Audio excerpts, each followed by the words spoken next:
आए गदा परवर साई हूँ तेरे दर पे, मैं और तो क्या मांगू तू ही मुझे मिल जाए, मैं और तो क्या मांगू तू ही मुझे मिल जाए। पहला पैगाम खत्म हो गया। आप मोहब्बत से सुन रहे हैं, ज़बान की रफ्तार बता रही है। अल्लाह हमारे सुनाने को आपको सुनने को मिले।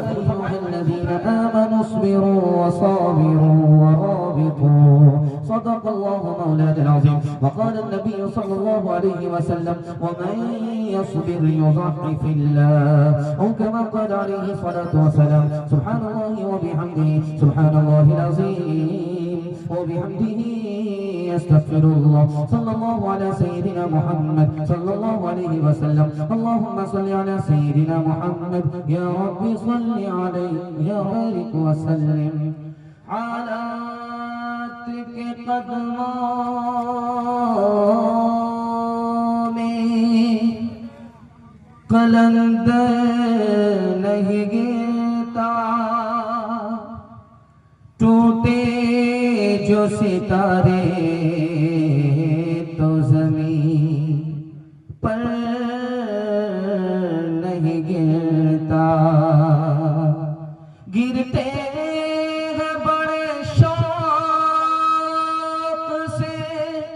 समंदर में दरिया, लेकिन किसी दरिया में समंदर नहीं गिरता। अजब तेरी महफिल में देखा तमाशा, अजब तेरी महफिल में देखा तमाशा, कहीं रोशनी है कहीं है अंधेरा, मुक़द्दर चरागों के बदले हुए हैं, मुक़द्दर चरागों के बदले हुए हैं, कोई बुझ रहा है कोई जल रहा है, कोई बुझ रहा है कोई जल रहा है। मुबारक तुझे हो तेरे दिल की दुनिया, मेरी जिंदगी का कोई गम न करना, ये सब गर्दिशें हैं नसीबों की प्यारे, ये सब गर्दिशें हैं नसीबों की प्यारे, न मेरी खता है न तेरी खता है, न मेरी खता है न तेरी खता है। माशाअल्लाह बड़ा खूबसूरत जलसा मस्जिद के दावत में आप लोग बैठे हुए हैं। मैं तो घबरा गया था कि दस्तरखान पर लोग ज्यादा थे, बयान में लोग कम हैं, 9-11 हो गए होंगे, लेकिन जो जलसा देखने वाले थे वो चले गए, जलसा सुनने वाले बैठे हैं। मैं आपको दिल से मुबारकबादी देता हूँ और दुआ करता हूँ अल्लाह दीन दुनिया दोनों की भलाई से आपको मालामाल फरमाए। यहाँ से लेकर के वहां तक सुनने के लिए तैयार है? जोश के साथ हाथ उठाइए इंशाअल्लाह। अपनी मुसीबत पर रोएंगे हाथ उठाइए इंशाअल्लाह, दूसरे की मुसीबत पर हंस देंगे हाथ उठाइए इंशाअल्लाह। 3 सवाल है, पैगाम शुरू हो रहा है। 3 सवाल से मेरा पैगाम शुरू हो रहा है। मेरा पहला सवाल है, शुक्र 3 तरह का है, एक जबान से, एक दिल से, एक जिस्म से। जिस्म का शुक्र क्या है, जबान का शुक्र क्या है, दिल का शुक्र क्या है, ये मेरा पहला सवाल है। दूसरा सवाल है, मुसीबत 3 तरह की है, एक मुसीबत से दर्जा बुलंद होता है, एक मुसीबत से गुनाह माफ होता है, और एक मुसीबत गुनाहों की सजा होती है। कौन सी मुसीबत गुनाह की सजा है, ये मेरा दूसरा सवाल है। तीसरा सवाल और आखिरी सवाल है, हजरत उमर के ऊपर 3 दौर आए। पहला दौर क्या था, दूसरा दौर क्या था और आखिरी दौर क्या था? जिल्लत की पस्ती से उठे, इज्जत की चोटी पर कैसे पहुंचे, ये आखिरी सवाल है। मुकम्मल सुनने के लिए तैयार है? एक बार जोश के साथ हाथ उठाइए इंशाअल्लाह। 3 सवाल से मेरा पैगाम शुरू हो रहा है। 3 तरह का शुक्र होता है। पहला शुक्र जबान का, जबान से जब आदमी खाना खाए, जब आदमी खाना खाए तो जबान से बोले बिस्मिल्लाह, कि सब कुछ अल्लाह का दिया हुआ है, उसी के नाम से खा रहा हूं, ये जबान का शुक्र है। अल्लाह का शुक्र जबान से, अल्लाह की नेमत का शुक्र जबान से आपने अदा किया, ये जबान का शुक्र है। और किसी ने पूछा क्या हाल है, आपने कहा कि सब कुछ दिया हुआ अल्लाह का है, ये जबान का शुक्र है, लेकिन खाते वक्त में एहसास हो रहा है भूख तो बाद में लगी, खाना पहले गिरा, ये दिल का शुक्र है। तीसरा शुक्र है कि उसी का खा रहे हैं और उसकी नमक हरामी नहीं कर रहे हैं, ये जिस्म का शुक्र है, ये सबसे बड़ा शुक्र है। 3 तरह की मुसीबत होती है। पहली मुसीबत है जिससे दर्जा बुलंद होता। मुसीबत आई तो कहा अल्लाह ने जिस हाल में रखा उसी हाल में अच्छा। मुसीबत पर दिलो जान से कुर्बान हो गए, अल्लाह ने दर्जे को बुलंद कर दिया। दूसरी मुसीबत है आई तो शिकायत नहीं है, ये कहता है कि किस घर में मुसीबत नहीं है, सब्र करता है, अल्लाह गुनाह माफ कर देता है। तीसरी मुसीबत आई, जबान खोल करके शिकायत कर रहा है, आसमान को सर पर उठा रहा है, ये गुनाहों की सजा है जो मुसीबत की सूरत में आई है। हजरत उमर के ऊपर 3 दौर गुजरे। एक दौर वो था जब ऊंट चरा करके घर आते थे तो बाप की तरफ से पिटाई होती, ये पहला दौर था। दूसरा दौर जब आया तो हजरत उमर को उमर नहीं कहा जाता था, उमैर कहा जाता था। उमर बड़े आदमी को कहा जाता है और उमैर छोटा आदमी होता है, छोटे आदमी को कहा जाता है। तो दूसरे दौर में उमर को उमर नहीं कहा जा रहा है, उमैर कहा जा रहा है। अब तीसरा दौर आया, कलमा पढ़कर मुसलमान हुए, नबी के उम्मती बने, नबी की सोहबत मिली तो अल्लाह ने जिल्लत की पस्ती से उठाया, इज्जत की चोटी पर पहुंचाया। अब लोग उमर के साथ साथ अमीरुल मोमिनीन कह रहे हैं। हाथ उठाइए, वादा कीजिए, राहत में अल्लाह का शुक्र अदा करेंगे इंशाअल्लाह। मुसीबत में पांव पटकेंगे, हाथ उठाइए इंशाअल्लाह। किसके रोके रुका है सवेरा, एक पल का है मेहमां धेरा, एक पल का है मेहमां धेरा। रात जितनी भी संगीन होगी, सुबह उतनी ही रंगीन होगी, सुबह उतनी ही रंगीन होगी। गम न कर डर है बादल घनेरा, किसके रोके रुका है सवेरा, किसके रोके रुका है सवेरा। लब पे शिकवान ला अश्क पी ले, जिस तरह भी हो कुछ देर जी ले, जिस तरह भी हो कुछ देर जी ले। लब पे शिकवान ला अश्क पी ले, जिस तरह भी हो कुछ देर जी ले। अब खड़ने को है गम का तेरा, किसके रोके रुका है सवेरा, किसके रोके रुका है सवेरा। माशाअल्लाह काफी सन्नाटा है, लोग सुनाने वाले घबरा जाते हैं कि पता नहीं ये लोग सो रहे हैं या जाग रहे हैं। आप लोग अगर सो रहे हैं तो हाथ उठा दीजिए, उठाइए, मुलाकात करेंगे तो जलसा खत्म हो जाएगी। मैंने देखा पहला पैगाम आपकी खिदमत रखने के लिए जा रहा हूँ मस्जिद के हवाले से। मस्जिद के दामन में जलसा हो रहा है, इसके हवाले से आपको सुना रहा हूँ। बिल्कुल 3 मिनट का नमूना होगा। मैं आपको बाईपास ले जा रहा हूँ, सीधा बोकारो होते हुए आपको कलकत्ता पहुंचा। ध्यान से सुनिएगा, तेजी के साथ चल जाएगा। जब मस्जिद से आजान की सदा आए तो आदमी खामोश हो गया, जवाब देने लगा। आजान जब खत्म हुई तो दुआ पढ़ने लगा। शेख अहमद अली लाहौरी रहमतुल्लाह अलैह लिखते हैं, इस अदब की वजह से अल्लाह मौत के वक्त में कलमे से महरूम नहीं फरमाएगा, कलमे से मालामाल। हदीस के हवाले से दूसरा पैगाम आपकी खिदमत में रखता हूं।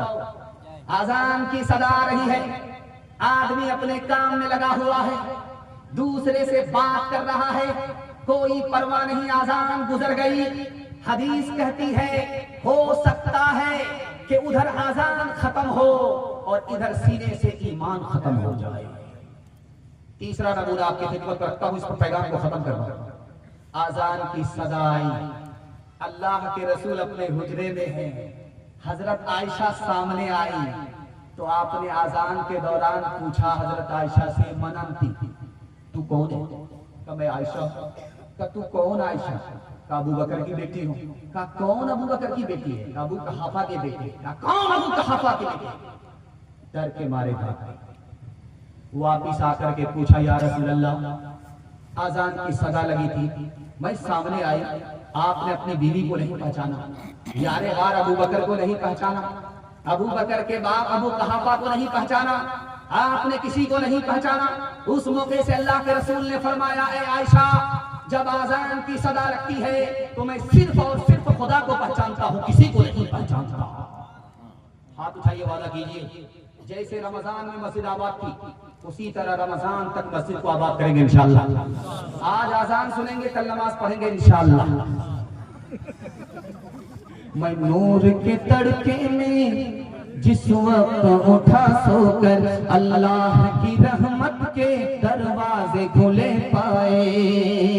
जो रिज़्क़ का तालिब हो मैं रिज़्क़ उसे दूंगा, जो तालिब जन्नत हो जन्नत की तलब लाए। जिस जिसको गुनाहों की बख्शिश की तमन्ना हो, मैं रहम से बख्शूंगा, वो शर्म से पछताए। आकाए गदा परवे,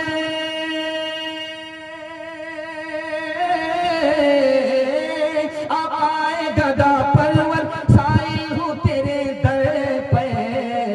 मैं और तो क्या मांगू, तू ही मुझे मिल जाए। मैं और तो क्या मांगू, तू ही मुझे मिल जाए।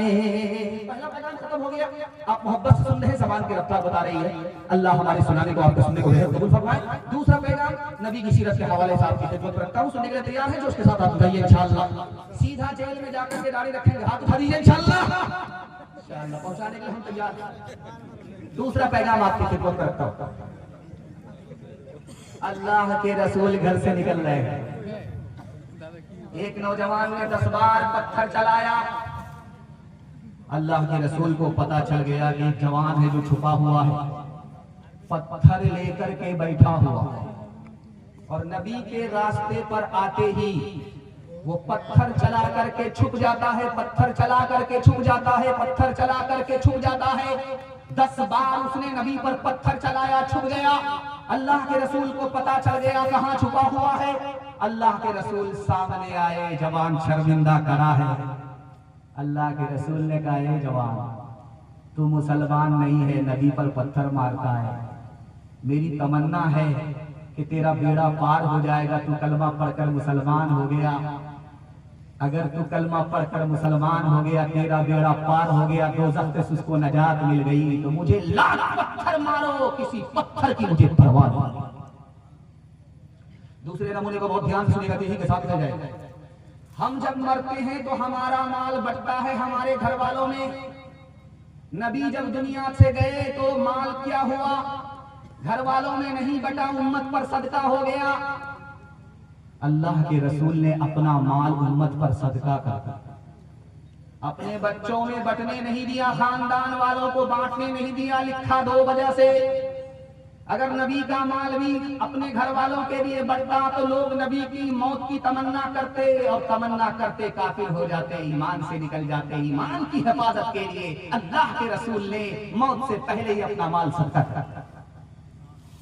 दूसरी वजह लिखी, अगर नबी का माल भी घर वालों को मिलता तो नबी का उम्मती कोई खड़ा होता, ताना मारता, नबी को ताना देता कि जीते जी तो माल जमा करते रहे, जब मर गए तो खानदान को दे करके गए, न रहे बांस न बजेगी बांसुरी।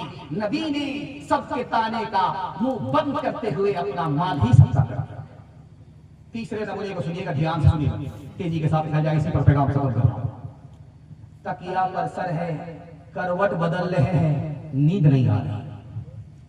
बीवी ने महसूस किया, पूछा, या रसूल अल्लाह, कोई तकलीफ है, सर में दर्द है, पेट में दर्द है, मालिश कर दो, आपको सुकून हो जाए। तो अल्लाह के रसूल ने फरमाया, ए आयशा, सर में कोई दर्द नहीं है, पेट में कोई दर्द नहीं है, कोई तकलीफ नहीं है। तो पूछा कि फिर आपको नींद क्यों नहीं आ रहा? तकिए के नीचे सदके का माल है, गरीबों का माल है। अब याद आया, गरीबों को दे नहीं सका, सदके का माल सदके के मुस्तहिक को दे नहीं सका, रात हो गई, तकिए के नीचे है। अब याद आया, उसकी वजह से नींद नहीं आई। या रसूल अल्लाह, इसमें कौन सी परेशानी की बात है? सुबह हो जाएगी, कोई न कोई गरीब आपके दरवाजे पर आएगा, आप सदका दे देंगे, रात सुकून के लिए है, थोड़ी देर के लिए सो जाइए। तो अल्लाह के रसूल ने क्या फरमाया, ए आयशा मुझे डर लगता है ये माल मेरे तकिए के नीचे रह जाए और मेरी मौत हो जाए तो मैं खुदा को क्या जवाब दूंगा। हाथ उठाइए, वादा कीजिए खिदमत करेंगे, अपने गरीब रिश्तेदारों की मदद करेंगे। आप खरीदिए इंशाअल्लाह। डॉक्टर का फीस नकद होगा, मदरसे का चंदा उधार। हाथ उठाइए इंशाअल्लाह। फिर आपको फांसी पर चढ़ाएंगे जरूर, 2 गलती आप कर चुके। बात खुदा है सबसे बढ़कर, शाफ़े महशर शाफ़े महशर। बात खुदा है सबसे बढ़कर, शाफ़े महशर शाफ़े महशर। जुल्म तशद्दुद सहने वाला, कुछ न ज़ुबान से कहने वाला। जुल्म तशद्दुद सहने वाला, कुछ न ज़ुबान से कहने वाला। पल पे दुआएं देने वाला, पल पे दुआएं देने वाला। रहम करम का एकता पैके, बात खुदा है सबसे बढ़कर, शाफ़े महशर शाफ़े महशर। सोती बस्ती जिसने जगा दी, डूबती कश्ती पार लगा दी। सोती बस्ती जिसने जगा दी, डूबती कश्ती पार लगा दी। पसमानदों की शान बढ़ा दी, पसमानदों की शान बढ़ा दी। गुमराहों का हादी और रहबर, बात खुदा है सबसे बढ़कर, शाफ़े महशर शाफ़े महशर। हाथ उठाइए, वादा कीजिए नबी को याद रखेंगे, नबी की सुन्नत को जिंदा करेंगे इंशाअल्लाह।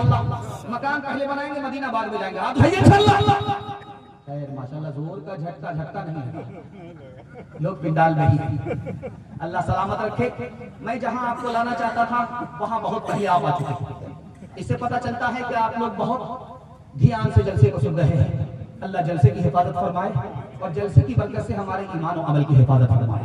तीसरा पैगाम कुरान के हवाले से आपको देने के लिए जा रहा हूँ, ध्यान से सुनिएगा, तेजी के साथ दिया जाएगा। ताज्जुब तो इस पर है कि आपका छोटा बच्चा भी अभी जाग रहा है, बच्चे के बाप को सो रहे माशाल्लाह के सामने देख रहा, लेकिन बेटा जो बच्चे का बाप है वो जाग रहा, बच्चा जो है वो जाग रहा।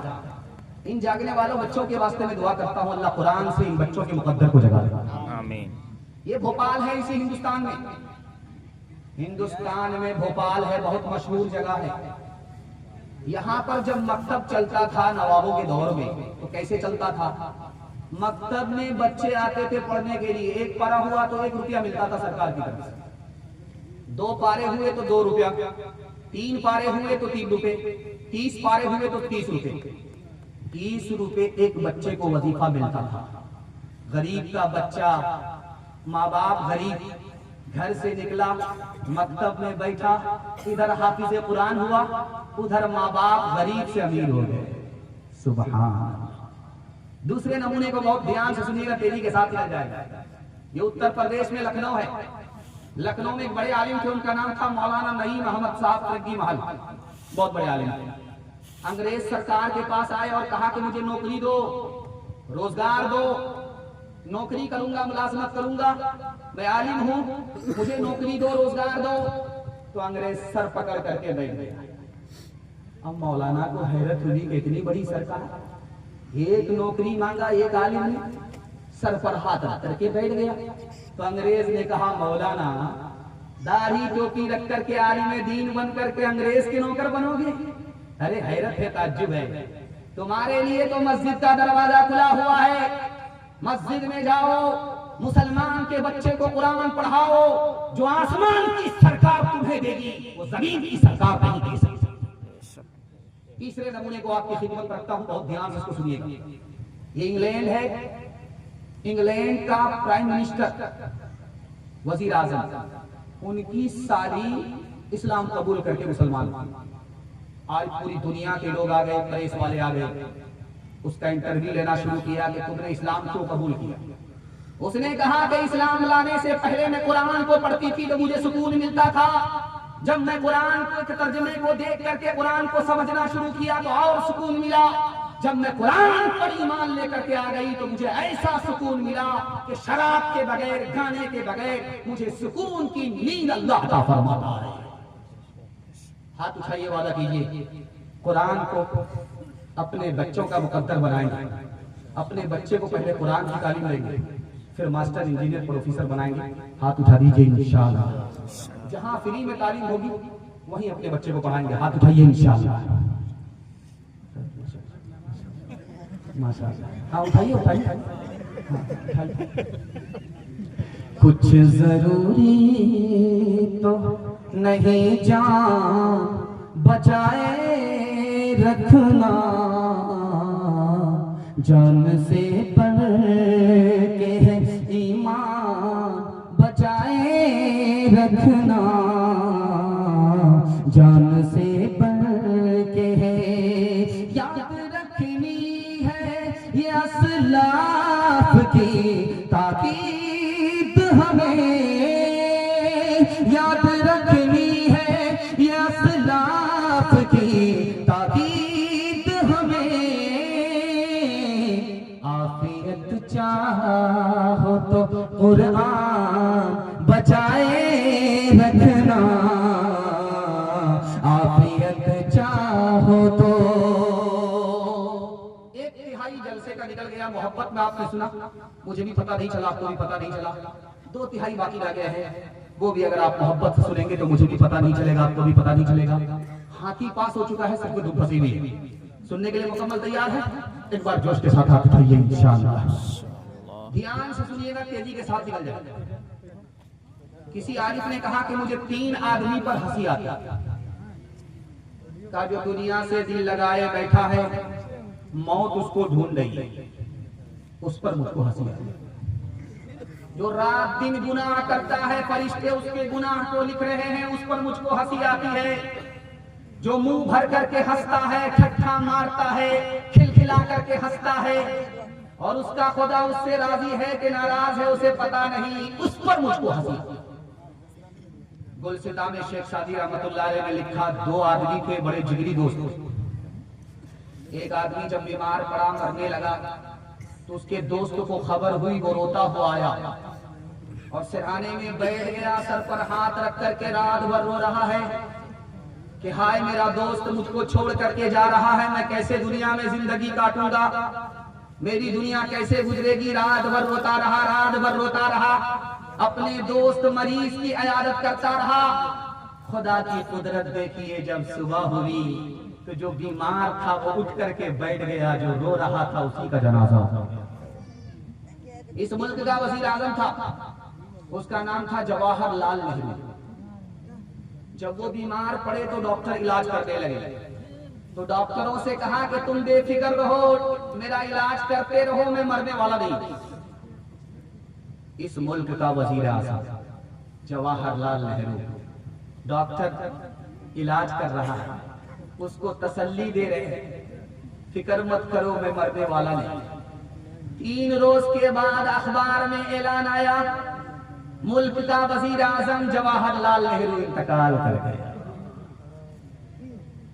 मौत पर कोई दावा नहीं कर सकता, मौत पर कोई आदमी जरूरत से ज्यादा उम्मीद नहीं रख सकता।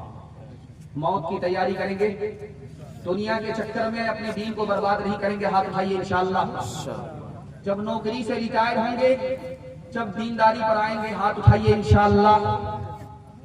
किसी गुलफाम को कफना रहा हूँ, किसी गुलफाम को कफना रहा हूँ, जनाजा हुस्न का दफना रहा हूँ, किसी गुलफाम को कफना रहा हूँ, जनाजा हुस्न का दफना रहा हूँ। लगाना दिल का इस फानी बुतों से, लगाना दिल का इस फानी बुतों से, अबस है दिल को ये समझा रहा हूँ, अबस है दिल को ये समझा रहा हूँ, अबस है दिल को ये समझा रहा हूँ। सब खड़े हुए थे, और कह रहे थे कि कमेटी की फरमाइश है, उसको मैं पूरी कर रहा हूँ। मैं मस्जिद में बैठा था, मगरिब इशा की नमाज पढ़ रहा था, तो एक साहब आज के जलसे के ऊपर तस्करा कर रहे थे, तो वो फरमाइश मुझको याद आ गई। मैं चाहता हूँ कि जब ये लोग जा ही रहे हैं, इनको कब्रिस्तान पहुंचा ही, वो फरमाइश आपके सामने रख देता हूँ। जाने वाले बेगुनाह हैं, क्योंकि बहुत देर से बैठे हुए थे और उनका जाना हमारे लिए रास्ता बनना है। वो अच्छा है कि एक एक करके उठ करके निकलते रहे और मेरे जाने का रास्ता बन जाए। खैर माशाल्लाह बहुत देर से थके हुए, सर्रा बागा लगा, तो जाहिर सी बात है 9 नंबर गली का रास्ता इख्तियार करना है।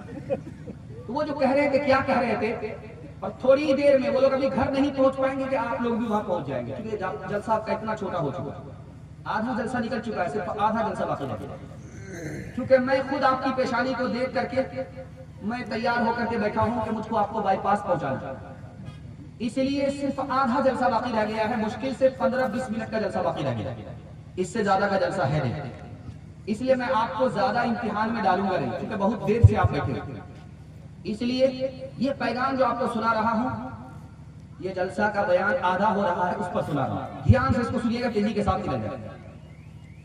अल्लाह के रसूल से पूछा गया कि सबसे बड़ा इबादत गुजार कौन है? सबसे बड़ा इबादत गुजार कौन है? अल्लाह के रसूल ने एक लाइन में जवाब दिया, जो हराम से बच जाए, उससे बड़ा इबादत गुजार कोई हो नहीं सकता। हसन बसरी से पूछा गया कि दुनिया का सबसे बड़ा बेवकूफ कौन है? हसन बसरी इतने बड़े ताबई, इतने बड़े अल्लाह के वली, उनसे एक सवाल है, एक लाइन में जवाब दिया कि दुनिया का सबसे बड़ा बेवकूफ कौन है? कहा कि जो हराम माल कमाए और अपनी औलाद के लिए छोड़ करके जाए, औलाद तो अय्याशी करे और वो कब्र में सजा भोगते, उससे बड़ा दुनिया का कोई बेवकूफ इंसान हो नहीं सकता। तीसरा नमूना आपकी खिदमत में करता हूं, इसको पैगाम खत्म कर रहा हूं। एक आदमी को माल मिला, वो माल को उड़ा रहा है, पानी में बहा रहा है, जायज नाजायज को देख नहीं रहा, न कमाने में देखता है कि हलाल क्या है हराम क्या है, न खर्च करने में देख रहा है कि जायज क्या है नाजायज क्या है। दूसरे आदमी को माल नहीं मिला, जिस आदमी को माल मिला वो हराम कमा रहा है, नाजायज में खर्च कर रहा है। वो जो आदमी देख रहा है, उसके दिल में इरादा हुआ कि मेरे पास भी अगर माल होता तो मैं भी इसी तरह उड़ाता, जैसे ये गुनहगार उसी तरह वो गुनहगार। हाथ उठाइए, वादा कीजिए, हलाल कमाएंगे, हिसाब से खर्च करेंगे। हाथ उठाइए, इंशाअल्लाह। एलआईसी हम कमाएंगे और बंधन लोन हमारी बीवी कमाएगी। हाथ उठाइए, इंशाअल्लाह। देख लीजिए, आप घर पहुंचिए, आपकी बीवी को पता चल जाएगा तो वो आपका इलाज कर, बढ़िया से इलाज कर। इंसान बनो, कर लो भलाई का कोई काम, भलाई का कोई काम, दुनिया से चले जाओगे रह जाएगा बस नाम, रह जाएगा बस नाम। क्यों तुमने लगाए हैं यहाँ जुल्म के डेरे, जुल्म के डेरे, धन साथ न जाएगा, बने क्यों हो लुटेरे, बने क्यों हो लुटेरे। पीते हो गरीबों का लहू शाम सवेरे, शाम सवेरे। खुद पाप करो,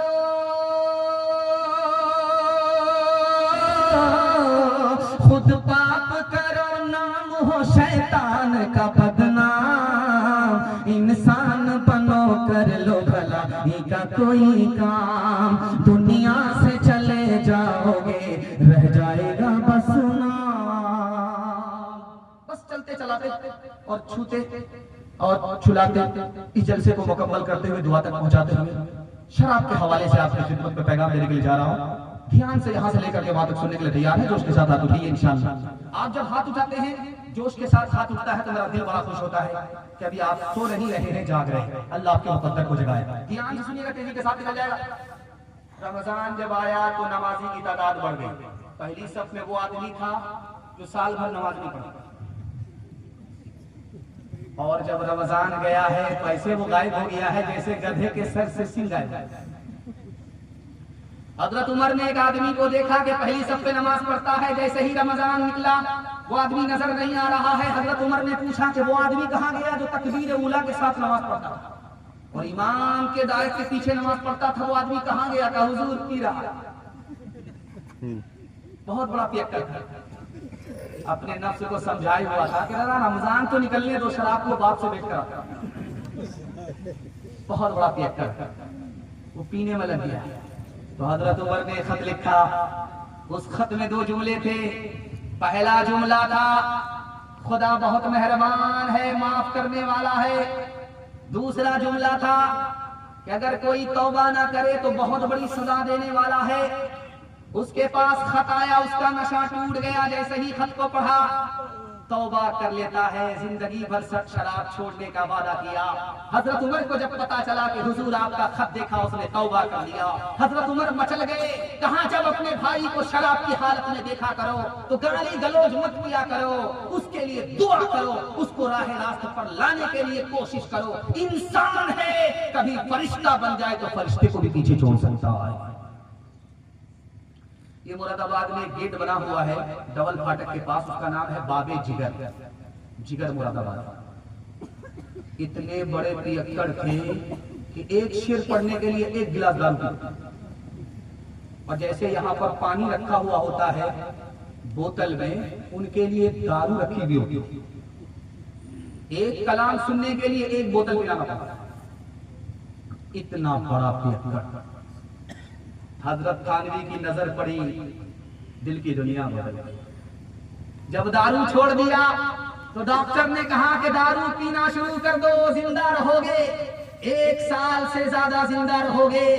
दारू छोड़ दो तो तुम 1 साल के अंदर मर जाओगे।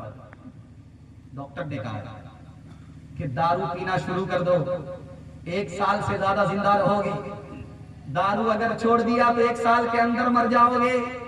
उस आरिफ ने क्या जवाब दिया? दारू पी करके मैं खुदा को नाराज करूंगा, ऐसी जिंदगी मुझको नहीं चाहिए। मैं दारू छोड़ करके खुदा को राजी करता हूं, मुझे ये मौत बेहतर है। अल्लाह की कुदरत देखिए, 1 साल के बाद भी वो शख्स जिंदा रहा। हाथ उठाइए, वादा कीजिए शराब से बचेंगे और पूरे समाज को बचाएंगे इंशाअल्लाह। जवानी में पकड़ा है, बुढ़ापे में छोड़ देंगे। हाथ उठा दीजिए, इंशाअल्लाह बिल्कुल सही जा रहा है। आशिकों को शबाब ने मारा, फासिकों को शराब ने मारा, आलिमों को किताब ने मारा, मुंशियों को हिसाब ने मारा। हम जो अब तक बचे रहे उनसे, हम जो अब तक बचे रहे उनसे, हमको रोटी कबाब ने मारा, हमको रोटी कबाब ने मारा। आखिरी पैगाम मर्दों के हवाले से मुकम्मल, 2 पैगाम औरतों के हवाले से। 5 से 7 मिनट में आपका जलसा मुकम्मल। अल्लाह आपको जज़ाए खैर दे कि आपने आकर के जलसे को सुना और इस रात को आपने इबादत बना दिया। मैं दिल से दुआ करता हूँ अल्लाह आपकी हर मुश्किल को आसान फरमाए। सुनने के लिए यहाँ से लेकर के वहां तक तैयार, जोश के साथ आप उठाइए इंशाअल्लाह। आखिरी पैगाम मर्दों के हवाले से सुनाने के लिए जा रहा हूं। जुमेरात का जब दिन आता है तो उम्मत के आमाल खुदा के यहाँ पेश होते हैं। पीर का दिन जब आता है तो उम्मत के आमाल पेश होते हैं। सबका अमल कबूल होता है मगर 2 आदमी का अमल कबूल नहीं होता। जिस घर के अंदर झगड़ा है भाई भाई का, पड़ोसी का, हिंदू मुसलमान का, मुसलमान का मुसलमान से झगड़ा है, जब तक वो झगड़ा खत्म नहीं होता, जुमेरात आता है चला जाता, सोमवार आता है चला जाता, सबका अमल कबूल होता है, इन दोनों का अमल कबूल नहीं होता। दूसरे नमूने को बहुत ध्यान से सुनिएगा, तेजी के साथ समझ जाएगा। मस्जिद में किताब रखी होती है, उसका नाम है फजाइल अमाल। उस किताब के लिखने वाले का नाम है शेखुल हदीस मौलाना ज़करिया रहमतुल्लाह। उनके सामने उनका गुलाम खादिम आया का हुजूर माफ कर दो, गलती हुई। तो हजरत ने खफा होकर के कहा कि एक दो बार गलती हो तो माफ करो, 1 दर्जन से ज्यादा तुमने गलती की है, कैसे माफ करूंगा। मौलाना इलियास साहब बगल में थे, शेखुल हदीस के चचा थे। कहा मौलाना जितनी बार खुदा से माफी चाहते हो उतनी बार माफ करो। खुदा से कितनी बार माफी चाहते हो? बार बार, 1000 बार, लाखों बार। ये तो अभी 1 ही दर्जन हुआ, 1 लाख बार गलती करने दो जब माफी मांग रहा है। तीसरा और आखिरी नमूना आपकी खिदमत, जब अलविदा जुमा आएगा तो ऐलान होगा इमाम साहब की तरफ से, लोगों ईद की नमाज इतने बजे ईदगाह में अदा होगी। एक आदमी बोला इमाम साहब से, इमाम साहब मस्जिद में अगर नमाज होगी तो मैं पढ़ूंगा, ईदगाह में तो कभी नहीं पढ़ूंगा। इमाम साहब का सर चकरा गया, क्या बोलूं, ईद की नमाज ईदगाह में होती है, बारिश है नहीं, आफत है नहीं, तो मस्जिद में कैसे होगी? ईदगाह की नमाज ईदगाह में होती है। तो उससे पूछा कि अल्लाह का बंदा मस्जिद में क्यों पढ़ना चाहते हो, ईदगाह में क्यों नहीं? कहा कि जिससे मेरा मुकदमा चल रहा अदालत में वो ईदगाह में पढ़ेगा, वो पढ़ेगा तो मैं कभी नहीं जाऊंगा। तो इमाम साहब ने हाथ जोड़ करके कहा कि बाबू साहब वो एक किनारे में पढ़ेगा, तुम दूसरे किनारे में पढ़ लेना, क्या दिया? मौलाना आप किनारे की बात करते हो, अगर मुझे पता चला कि वो जन्नत में जा रहा, मैं जन्नत में भी नहीं गया। हाथ उठाइए, वादा कीजिए, ऐसी नाराजगी से ईमान चला जाएगा, जन्नत से मालूम हो जाएगा। हाथ उठाइए, तकलीफ 3 दिन के लिए रहेगी, उसके बाद माफ कर देंगे। हाथ उठाइए इंशाअल्लाह। जब बदला नहीं ले सकेंगे तब माफ करेंगे। हाथ उठाइए इंशाअल्लाह। खैर चैनल वाला ही फिसल गया बेचारा, यहाँ से लेकर के वहां तक पहुंचाता है वही फिसल गया। डब्बे की बात तो छोड़ी, यहाँ तो इंजन ही फिसल रहा है। खैर अल्लाह जज़ाए खैर। जिंदाबाद जिंदाबाद ऐ मोहब्बत जिंदाबाद, जिंदाबाद जिंदाबाद ऐ मोहब्बत जिंदाबाद। तू मंदिर में तो मस्जिद में तो तू ही है ईमानों में, मुरली की तानों में तू और तू ही है आज़ानों में, मुरली की तानों में तू और तू ही है आज़ानों में। तेरे ही दम से तीनों धर्म की, तेरे ही दम से तीनों धर्म की दुनिया है आबाद। जिंदाबाद जिंदाबाद ऐ मोहब्बत जिंदाबाद। नफरत की प्यार की आंधी रुक न सकेगी, नफरत की दीवारों से खून मोहब्बत हो न सकेगा, खंजर से तलवारों से खून मोहब्बत हो न सकेगा, खंजर से तलवारों से। प्यार की आंधी रुक न सकेगी, नफरत की दीवारों से खून मोहब्बत हो न सकेगा, खंजर से तलवारों से। मर जाते हैं आशिक जिंदा, मर जाते हैं आशिक जिंदा, रह जाती है यार। जिंदाबाद जिंदाबाद ऐ मोहब्बत जिंदाबाद, जिंदाबाद जिंदाबाद ऐ मोहब्बत जिंदाबाद। ताज हुकूमत जिसका मजहब फिर उसका ईमान कहाँ, जिसके दिल में प्यार न हो वो पत्थर है इंसान कहाँ। ताज हुकूमत जिसका मजहब फिर उसका ईमान कहाँ, जिसके दिल में प्यार न हो वो पत्थर है इंसान कहाँ, पत्थर है इंसान कहाँ। इश्क के दुश्मन होश में आतो, इश्क के दुश्मन होश में आतो जाएगा बर्बाद। जिंदाबाद जिंदाबाद ऐ मोहब्बत जिंदाबाद। औरतों के हवाले से 2 पैगाम आपकी खिदमत रखने के लिए आ रहा हूं, सुनने के लिए तैयार हैं तो उसके साथ हाथ उठाइए इंशाअल्लाह। बहन से ज्यादा साली पर मेहरबान होंगे, हाथ उठाइए इंशाअल्लाह। ध्यान से सुनिएगा, तेजी के साथ निकल जाएगा। अभी आप देख रहे हैं शादी में, एक शादी में 10-10 लाख रुपए खर्च होते हैं, और शादी से ज्यादा आसान कोई काम नहीं।